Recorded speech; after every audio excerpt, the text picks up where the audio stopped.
The dust swirled across the street of Dillon, Montana Territory, 1878, as Deacon Quinn rode in on his exhausted buckskin, the journey from Cheyenne having taken its toll on both man and horse. His weathered face, creased with lines that spoke of 32 hard years on the frontier, surveyed the town with wary eyes. Another settlement, another chance to leave his past behind. What he didn't expect was to find a new future waiting in the shadow of the mountains. Deacon dismounted outside the only saloon in town, his spurs jingling against the rough-hewn boardwalk. The mid-afternoon sun beat down relentlessly, and the promise of whiskey and shade drew him through the bat-wing doors. Inside, the usual tableau greeted him: card players hunched over green felt, working men drowning sorrows in cheap spirits, and a piano player half-heartedly tapping out a tune in the corner. "What'll it be?" asked the barkeep, a portly man with an impressive mustache. "Whiskey and information." Deacon placed a silver dollar on the counter. "I'm looking for work." The barkeep nodded, pouring amber liquid into a glass. "Ranch hand, done my share." Deacon downed the drink in one swift motion. "Good with horses, better with a gun. Sheriff Holloway might interest you then. Lost his deputy last month to a bad case of lead poisoning. Outlaws getting bolder these days." The barkeep refilled Deacon's glass without being asked. "Town council's offering decent wages." Deacon considered this. He'd worn a badge before back in Kansas. It hadn't ended well. But his funds were dwindling, and winter in Montana was no time to be broke. "Sheriff's office across the street?" Deacon asked, placing another coin on the counter. "Yep, can't miss it." The barkeep paused, studying Deacon more carefully. "You got the look of a man running from something." Deacon's face hardened. "Aren't we all?" The lawman's office was sparse but orderly. Sheriff Holloway, a gray-haired veteran with a missing left ear, hired Deacon on the spot after a brief conversation and a handshake that tested strength. "Room above the gunsmith is vacant," Holloway said. "Mrs. Patterson runs a boarding house with decent meals if you're interested. First patrols tonight." By sundown, Deacon had secured lodging and familiarized himself with Dillon's layout: a main street flanked by businesses, a church, a schoolhouse, and scattered homes. It wasn't much, but it was more civilized than some places he'd been. His night patrol was uneventful save for breaking up a minor altercation between drunk cowhands. The following days settled into a routine: morning reports, afternoon patrols, evening rounds through the saloons. Dillon was peaceful compared to other frontier towns, though the sheriff warned that cattle rustlers and road agents still plagued the region. A week into his new position, everything changed. The stagecoach arrived 2 hours late, caked in trail dust and bearing signs of hard travel. Deacon was checking the mail delivery when the driver called down.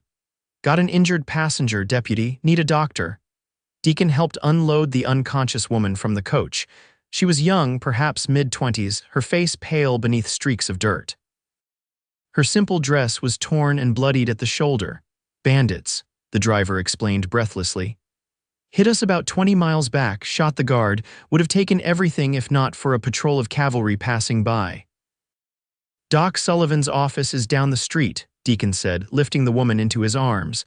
She was lighter than expected, her breathing shallow. "What's her name?" Valerie something, was headed to her uncle's place nearby.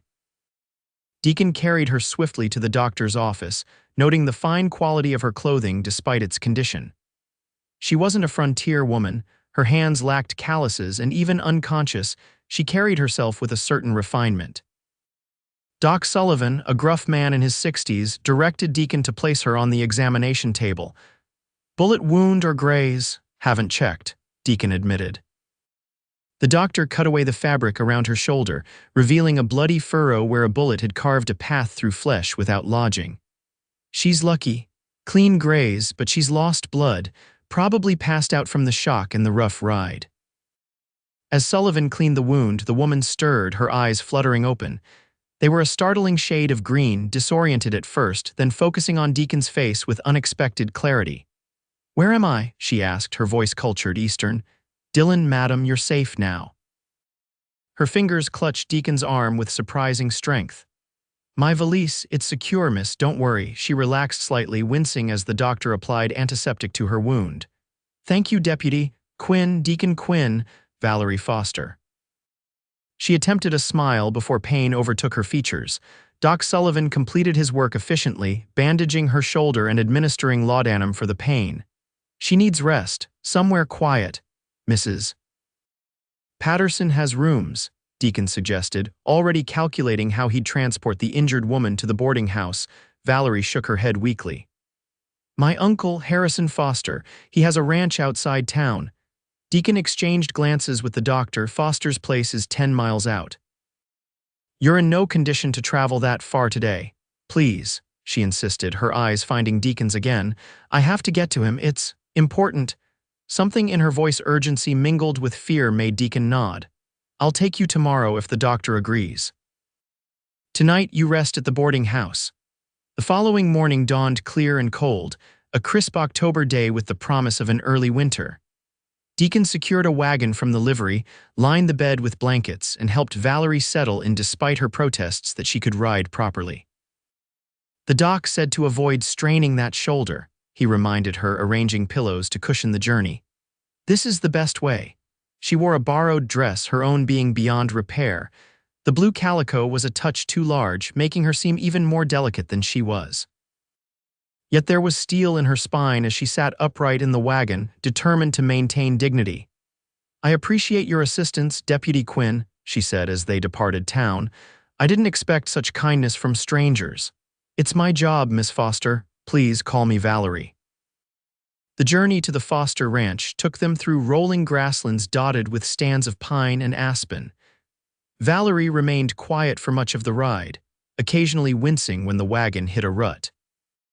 Deacon found himself stealing glances at her profile, noting the determined set of her jaw beneath her obvious discomfort. You're not from around here, he observed, breaking a long silence. She smiled faintly. Is it that obvious, your accent? Boston, Philadelphia, actually. I've never been west of Chicago until now.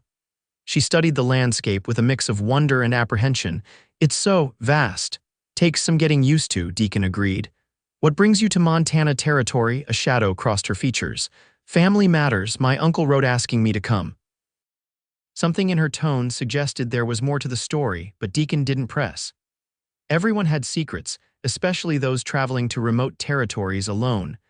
The Foster Ranch came into view shortly after noon, a substantial spread with a 2-story main house, bunkhouse, barn, and corrals. Cattle grazed on the surrounding hills, and smoke curled from the stone chimney. Seems prosperous, Deacon commented.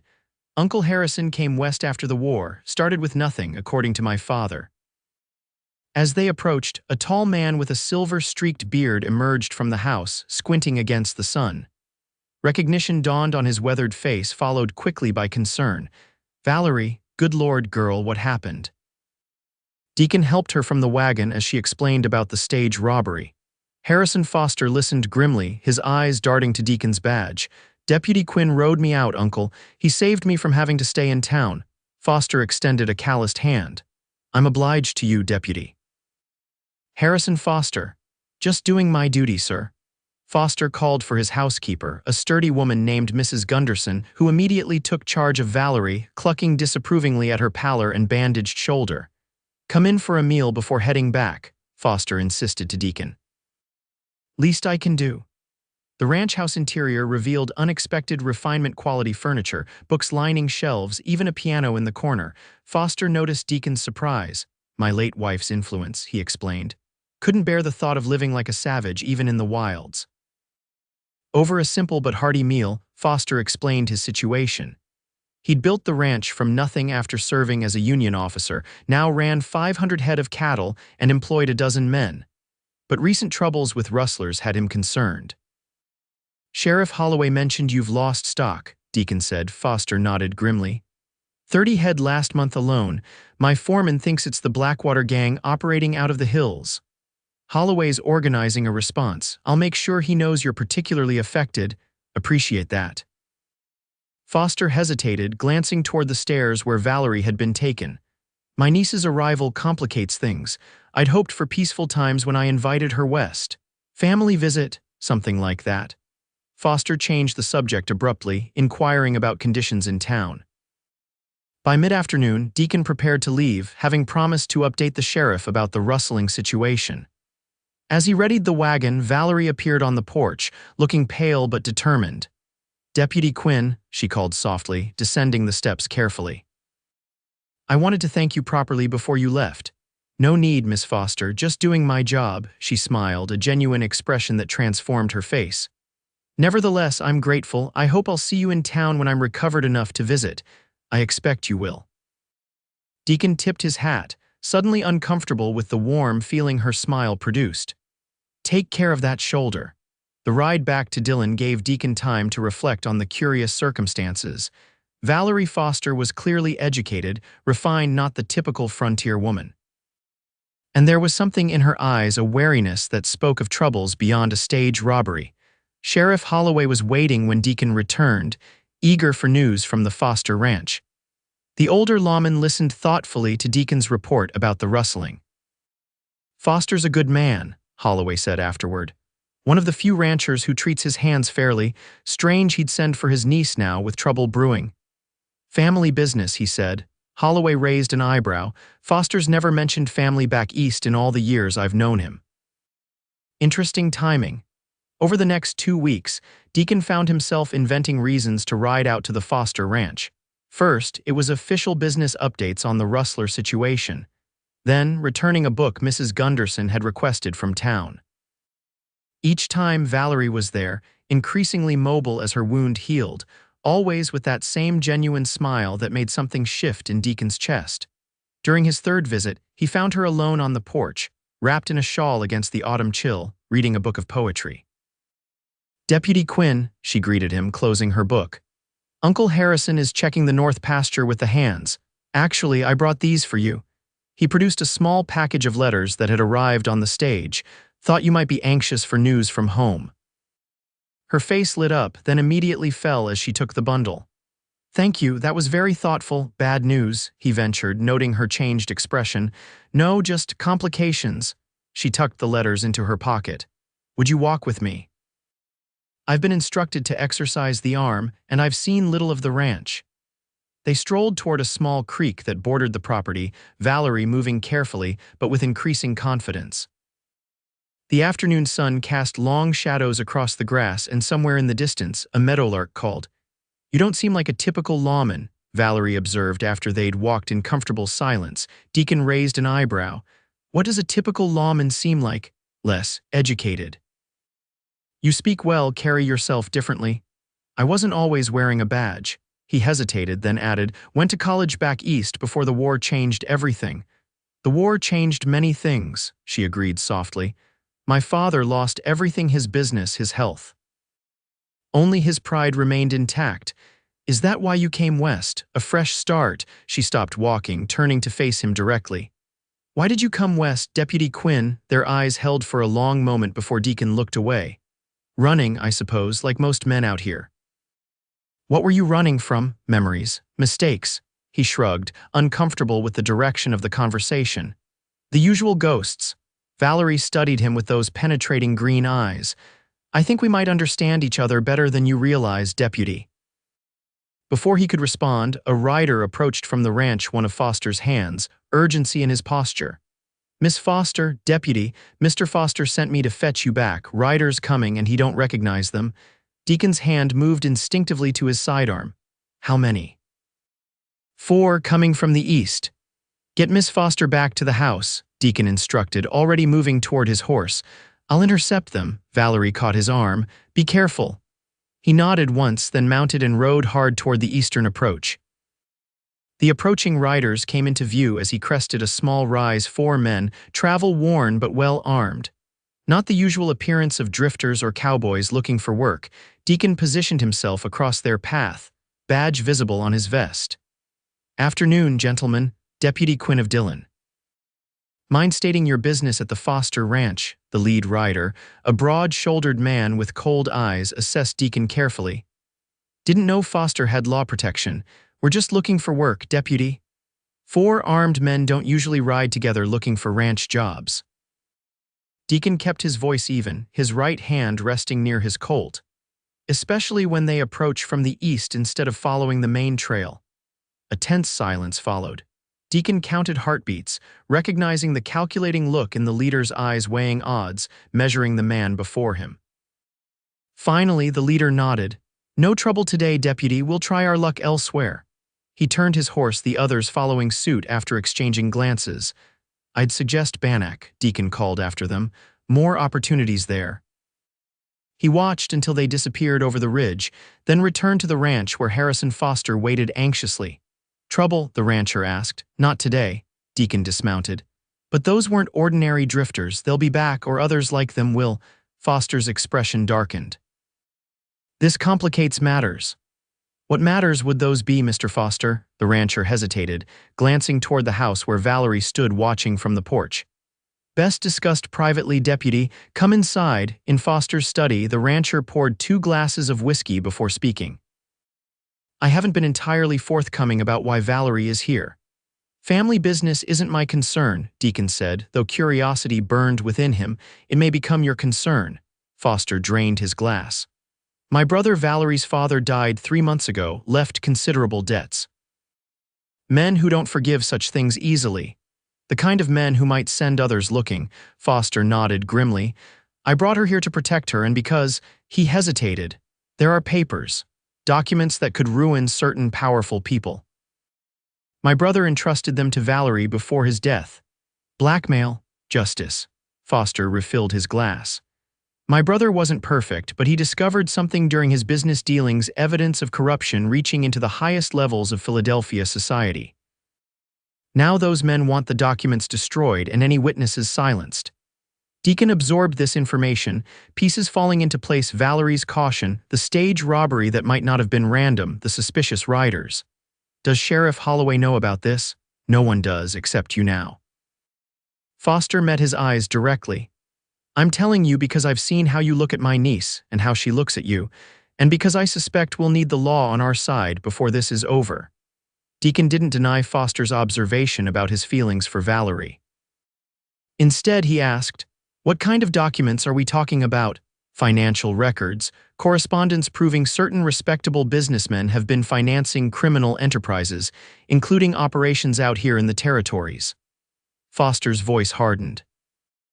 "Men who present themselves as pillars of society while profiting from others' suffering. And Valerie knows what's in these documents, some of it, enough to be dangerous to them." Deacon considered the implications. "The riders today might be coincidence, but we shouldn't take chances." "I'll speak with Holloway, arrange additional patrols." "Discreetly," Foster insisted. "We don't know who might be in their pay." As Deacon prepared to leave, Valerie intercepted him on the porch, concern evident in her face. "My uncle told you, didn't he?" "Enough to understand the danger," Deacon confirmed quietly. She glanced around to ensure they weren't overheard. "I didn't want to involve anyone else. These are powerful men, deputy." "Deacon," he corrected her. "If we're sharing secrets, you might as well use my name." A ghost of a smile touched her lips. "Deacon." She stepped closer, lowering her voice. "The documents are hidden. Not even Uncle Harrison knows where." "Good, keep it that way for now." He studied her face, noting the strain beneath her composure. "You've been carrying this burden alone since Philadelphia?" "Since my father's death, yes." Her voice caught slightly. "He wasn't perfect, but he didn't deserve what happened to him." "What did happen?" "They called it heart failure, but he was poisoned, I'm certain of it." Her eyes glistened with unshed tears. "I fled the next day, taking what he had entrusted to me." Impulsively, Deacon reached for her hand, surprised when she didn't withdraw it. "You're not alone anymore." Her fingers tightened around his. "Be careful in town, they have resources, connections." "I've faced dangerous men before," he assured her. "Not like these. They hide behind respectability, wielding power instead of guns, though they're not above using those too when necessary."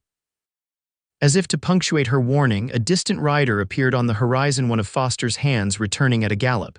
He reined in sharply near the porch. "Miss Foster, Mr. Foster needs you at the house."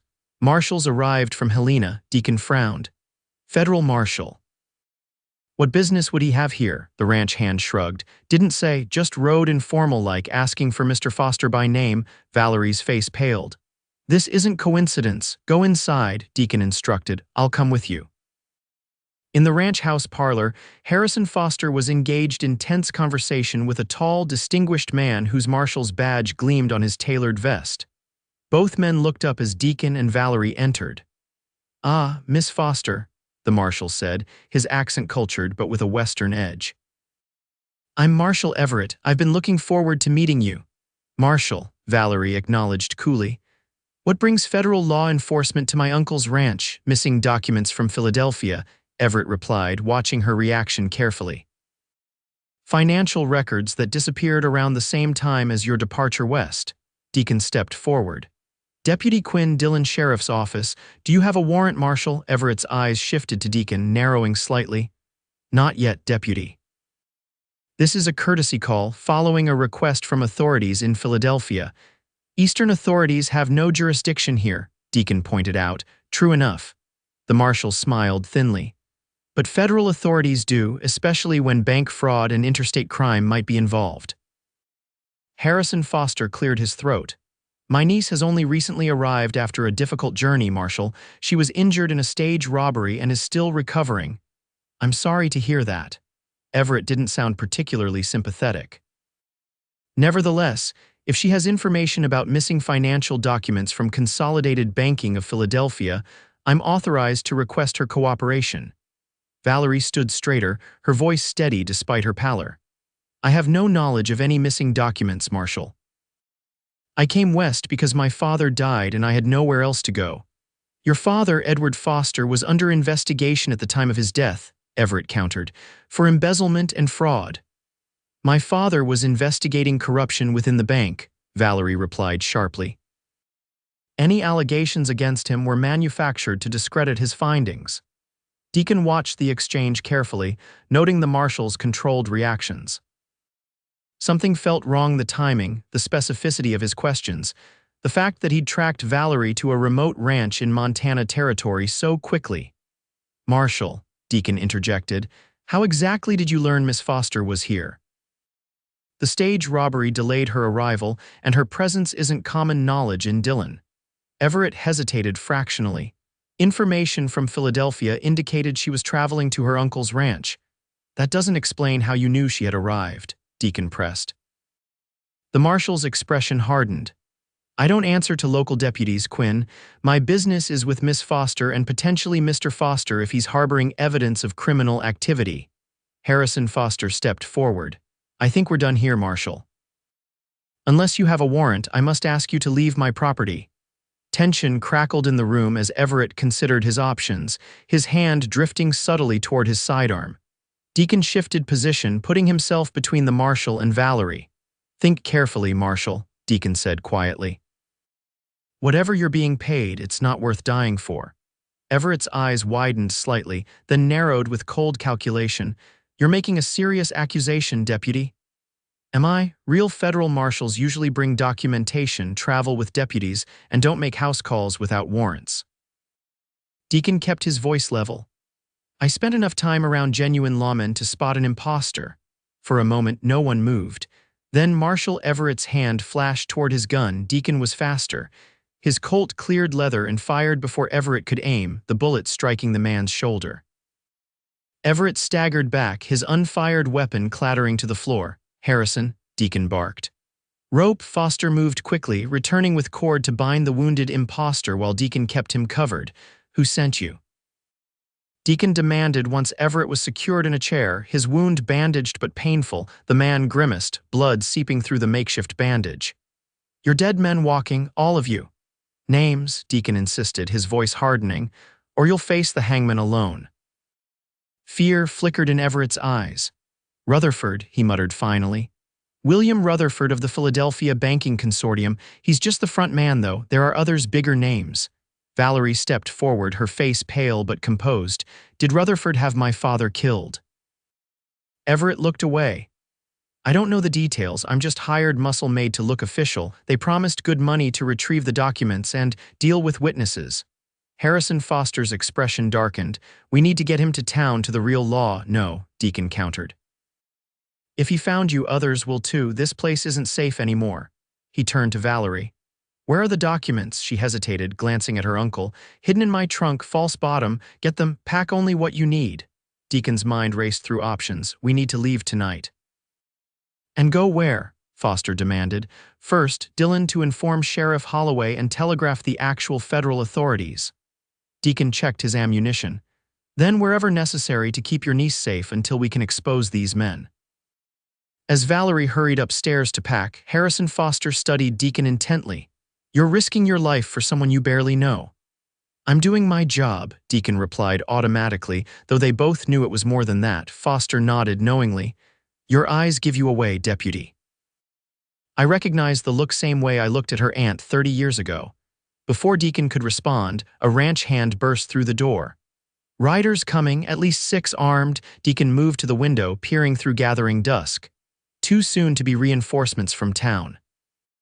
My men will fight, Foster said grimly. Against professionals, it would be a slaughter. Deacon made a swift decision. No, we need to slip away while they're focused on the house. Valerie appeared on the stairs, a small valise in one hand, determination in her eyes. I'm ready. Back door, Deacon instructed. Mr. Foster, can you create a distraction? Make them think we're preparing to defend the house, the rancher nodded, already moving to organize his men.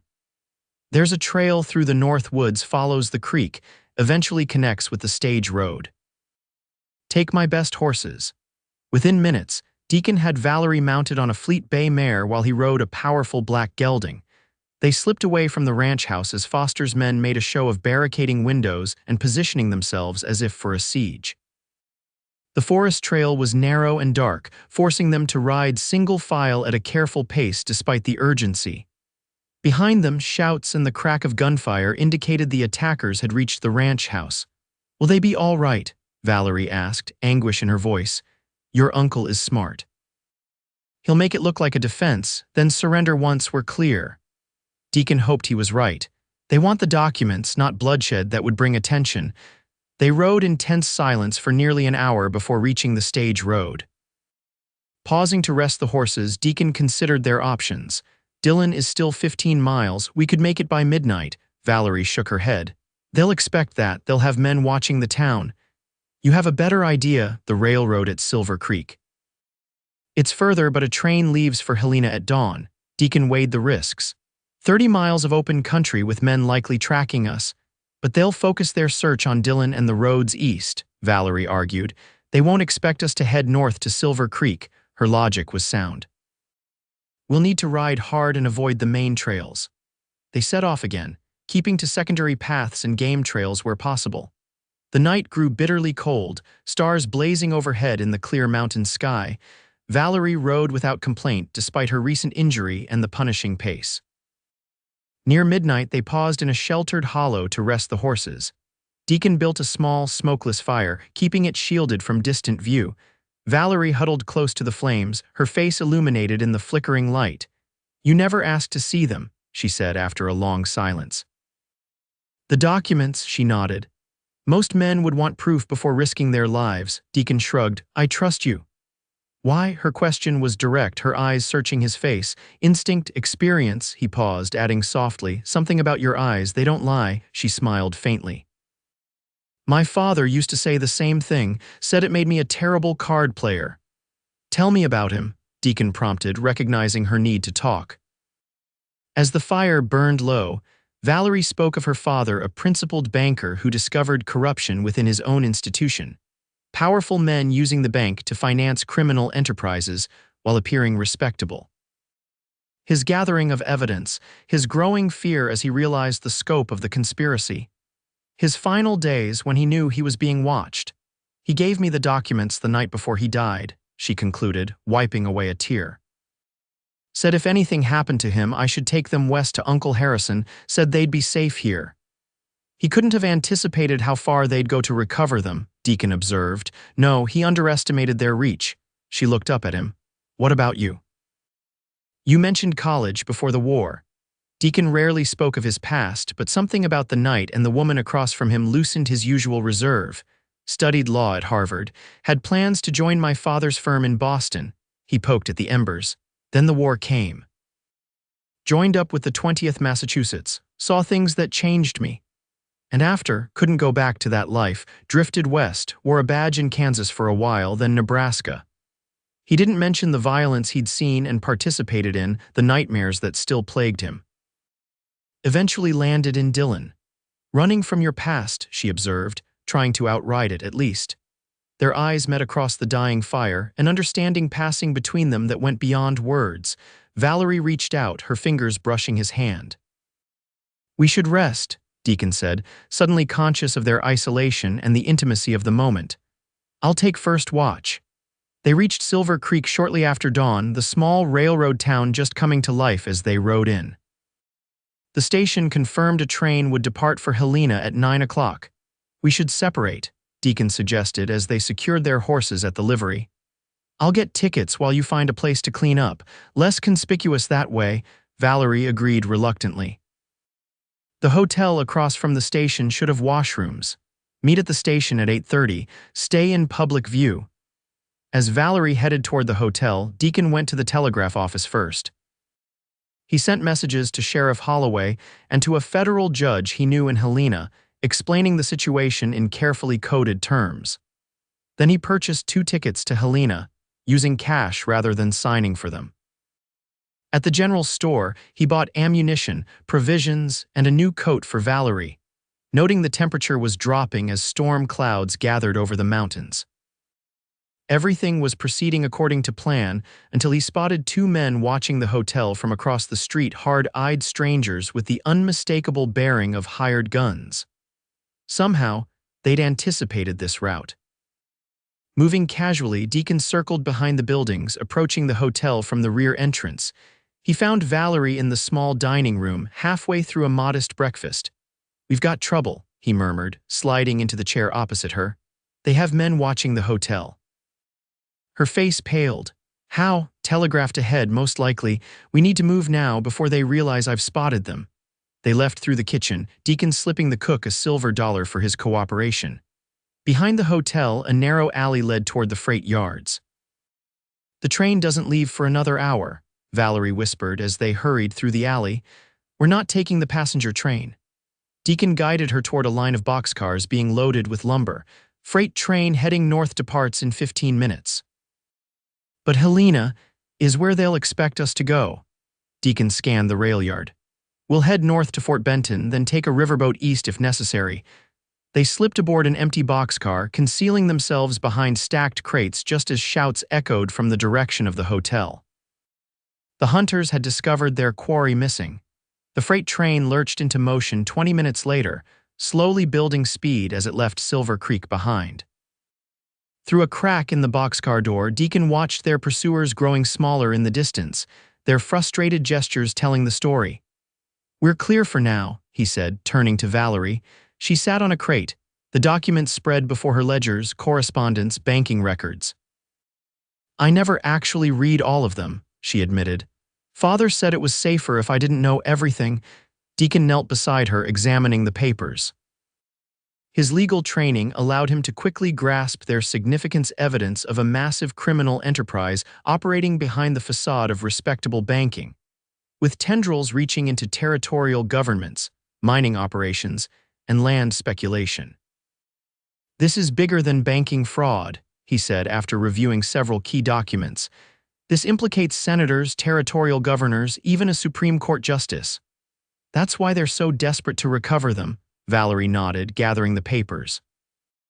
Father said it could bring down an empire built on corruption.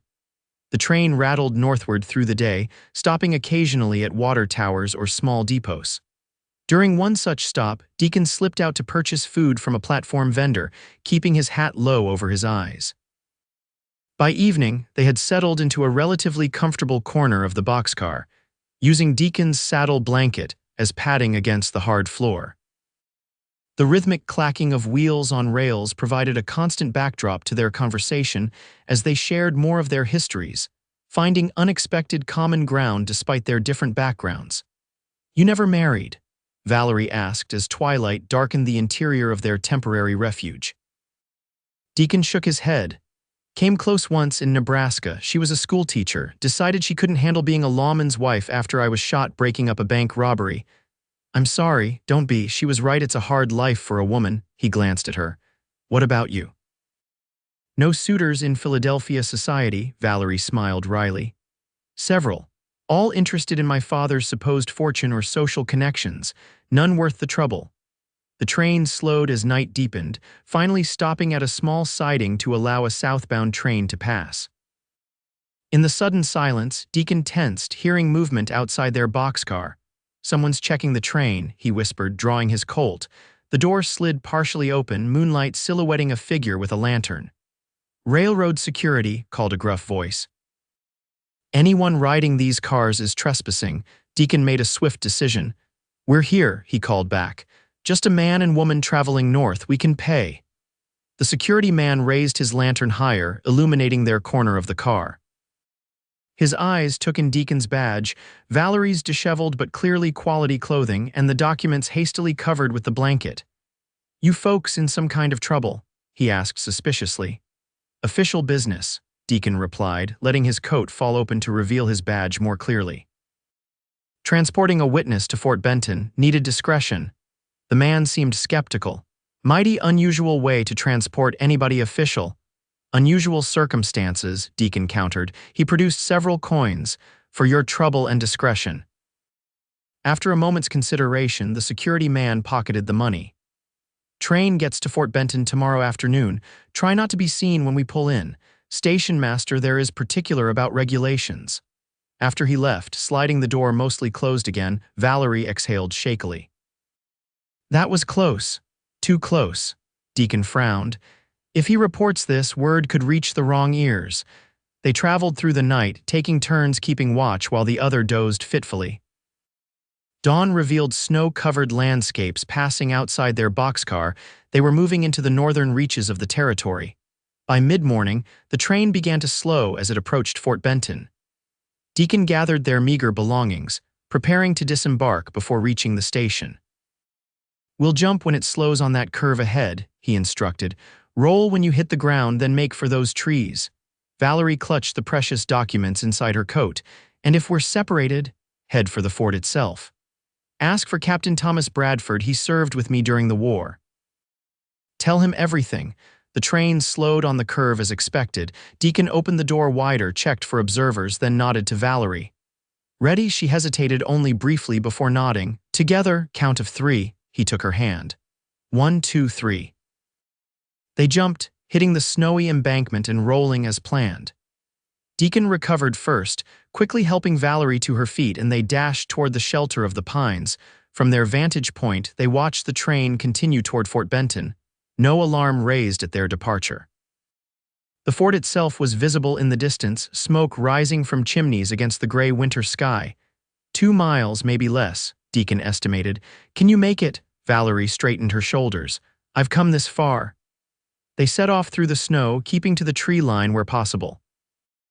The cold was intense, their breath forming clouds with each exhalation. Valerie's city boots were ill-suited for the conditions, but she pressed on without complaint. As they neared Fort Benton, movement on the road ahead caused them to freeze in place. 3 riders approached from the direction of town, moving purposefully despite the snow. "Down," Deacon whispered, pulling Valerie behind a fallen tree. The riders passed within 50 yards of their position 2 men Deacon recognized from Silver Creek, accompanied by a third who rode with the unmistakable authority of leadership. "William Rutherford," Valerie breathed, her face paling. "The man my father was investigating." "How did they get here ahead of us?" "Telegraph," Deacon replied grimly. "They're watching all the approaches to Fort Benton." "What now?" Deacon considered their options, none appealing. "We need a different strategy. If they're watching the fort, we can't risk going there directly." "The river," Valerie suggested. "Fort Benton sits on the Missouri. If we could get a boat in winter, the river might be frozen. Not completely this early in the season, and there are always trappers and traders moving supplies." It was risky, but potentially their best option. They circled wide around the fort, approaching the river from downstream. As Valerie had predicted, the Missouri wasn't completely frozen. The main channel still flowed, bordered by ice along the banks. Several boats were tied up at crude docks, most covered for winter. One, however, showed signs of recent use, a flat-bottomed trader's boat with a small cabin. "Wait here," Deacon instructed. leaving Valerie concealed in riverside brush while he investigated. The boat belonged to a French-Canadian trader named Leblanc, who, after some negotiation and a generous payment, agreed to transport them downriver to the next settlement. He asked no questions beyond what was necessary, clearly accustomed to travelers with reasons for discretion. As dusk approached, they boarded the boat. Leblanc's tiny cabin offered minimal protection from the elements but was preferable to exposure. The trader pushed off from the dock using a long pole, navigating the partially frozen river with practiced skill. "We travel through night," Leblanc explained in accented English. "Less eyes on river in dark."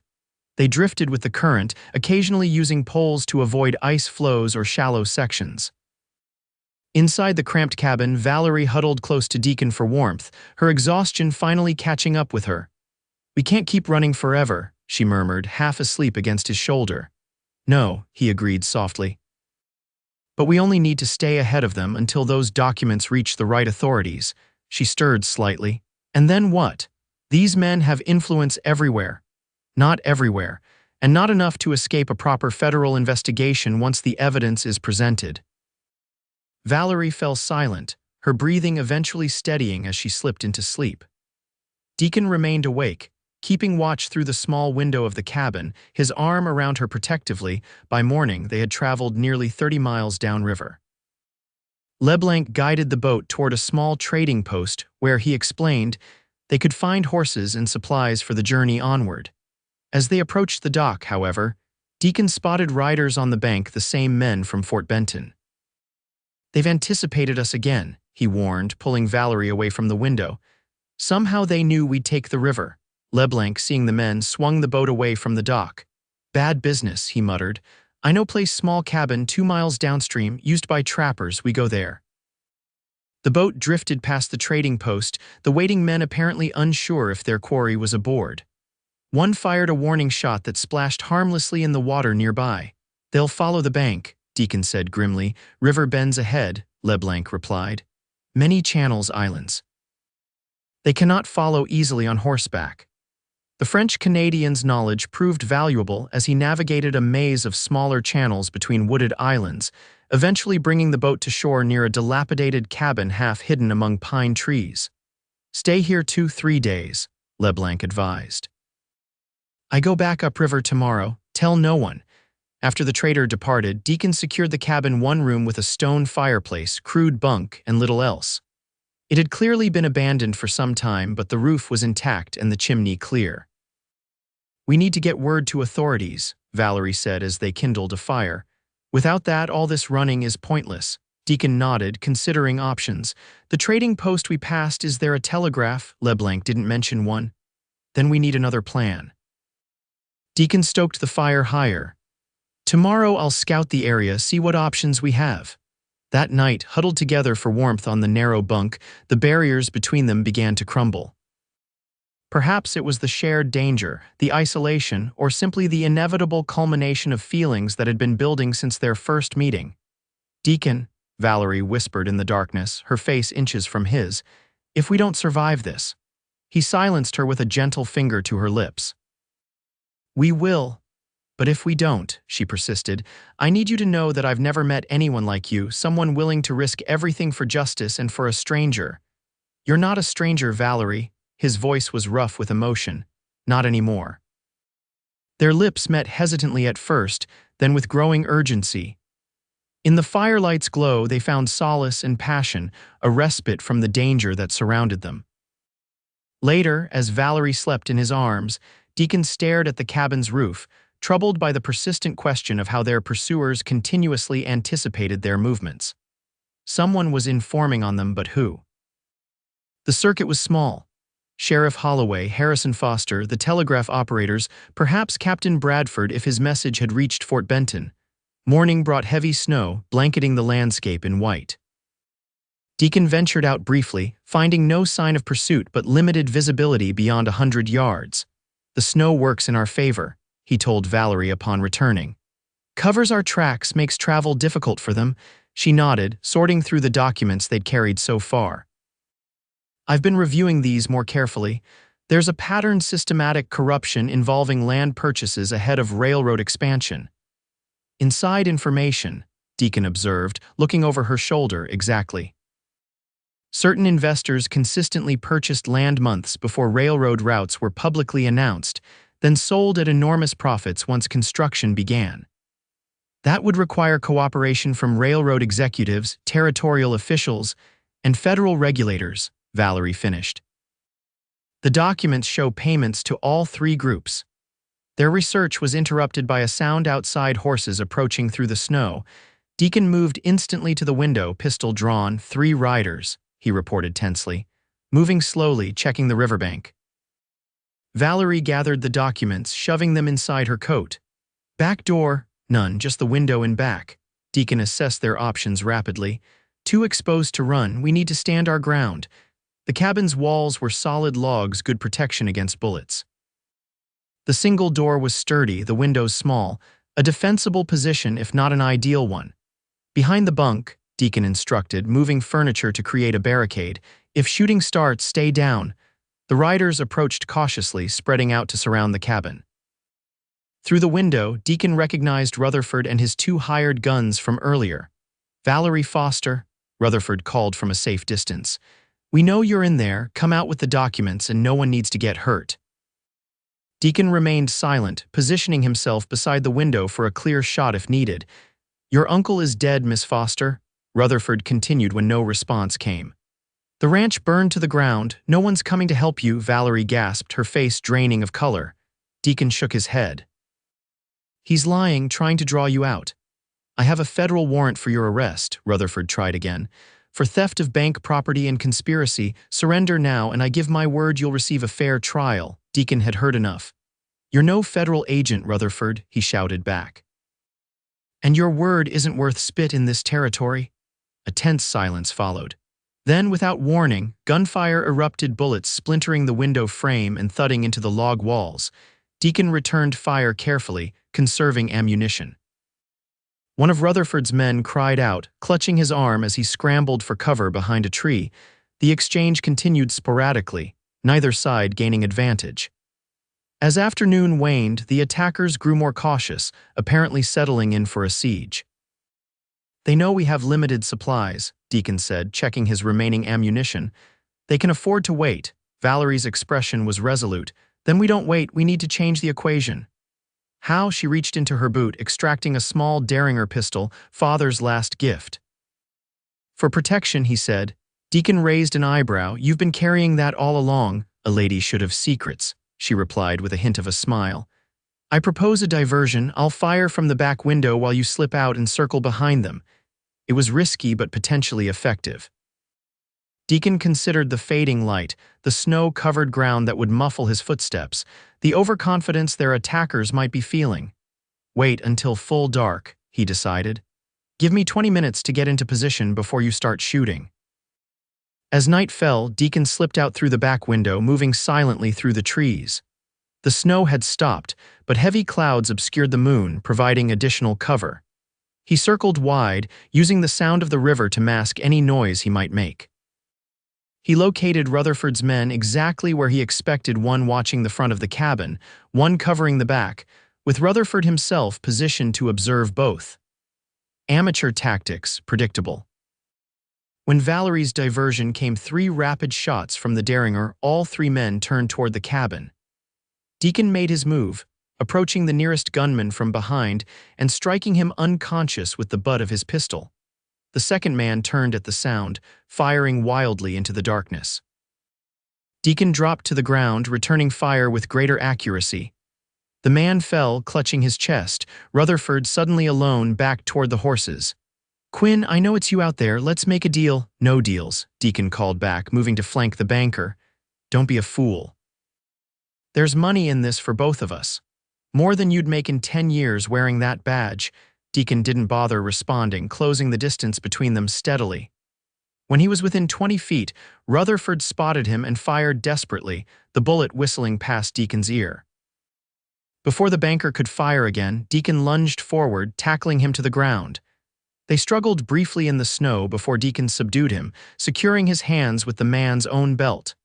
It's over, Rutherford, Deacon said, hauling him to his feet.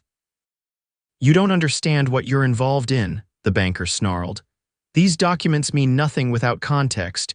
Your word against some of the most powerful men in the country. We'll let a federal judge decide that." When Deacon returned to the cabin with his prisoner, Valerie embraced him tearfully, relief evident in every line of her body. "I heard shots, I'm fine," he assured her. "One of his men is dead, the other unconscious. We need to move before he wakes." They used the horses their attackers had brought, securing Rutherford to his saddle. With the banker as their prisoner, they set off through the night toward the trading post they'd passed earlier. The post turned out to be more substantial than it appeared from the river, a cluster of buildings, serving as a supply depot for the surrounding region. The proprietor, a weathered man named Harkins, was initially suspicious of the late-night arrivals but became cooperative when Deacon explained they had a prisoner wanted for attempted murder. "No telegraph," Harkins confirmed when asked. "But there's a mail rider leaves for Fort Benton tomorrow. Could carry a message." Too slow, Deacon decided. "Is there a marshal or sheriff nearby? Territorial ranger comes through every couple weeks. Due tomorrow or the next day, actually." It wasn't ideal, but it was the best option available. They secured Rutherford in the post storeroom, which doubled as a jail when needed, and took rooms in the small attached boarding house. That night, alone in a proper bed for the first time in days, Deacon and Valerie found comfort in each other's arms again, their lovemaking both tender and urgent, the passion of people who had faced death together and emerged stronger. "What happens when this is over?" Valerie asked afterward, her head resting on his chest. "If we survive presenting the evidence, testifying, we could go anywhere," Deacon replied, stroking her hair. "Start fresh." "I've always wanted to see California," she mused. "San Francisco, perhaps. I hear they need good lawmen there." She raised herself on one elbow, studying his face in the lamplight. "Is that what you want, to wear a badge forever?" He considered the question seriously. "It's what I know, but I studied law once.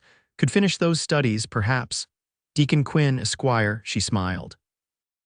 "I like the sound of that. And you, what would Valerie Foster do in San Francisco? Open a school, perhaps, or a bookshop?" Her expression grew more serious. "Somewhere we could build a life without looking over our shoulders." The following afternoon brought the promised territorial ranger, a no-nonsense woman named Martha Stoddard, who assessed the situation quickly and took charge with professional efficiency. "I'll escort the prisoner and the evidence to Helena," she decided after reviewing the documents. "Federal court there has jurisdiction. You two should come as well. Your testimony will be essential." The journey to Helena took 4 days, traveling with a small convoy of wagons for additional security. Ranger Stoddard proved to be excellent company, intelligent, well-read, and possessed of a dry humor that helped ease the tension of their circumstances. In Helena, they found allies waiting. The federal judge Deacon had telegraphed earlier had mobilized resources, providing protection and expediting the legal process. Rutherford was held in federal custody while the documents were authenticated and additional investigations launched. Their testimony before a grand jury lasted 2 days, with Valerie demonstrating remarkable composure as she detailed her father's discoveries and subsequent death. Deacon recounted their pursuit across Montana territory, presenting the evidence methodically. The grand jury's decision was swift. Indictments against 12 prominent men, including 2 senators, a territorial governor, and several banking executives. The scandal quickly became national news, with telegraphed reports reaching as far as New York and Boston. "It will be months before the trials begin," the federal prosecutor explained when the indictments were announced. "Possibly years before all appeals are exhausted. You should both consider protection until then." "We've discussed that," Deacon replied, his hand finding Valerie's.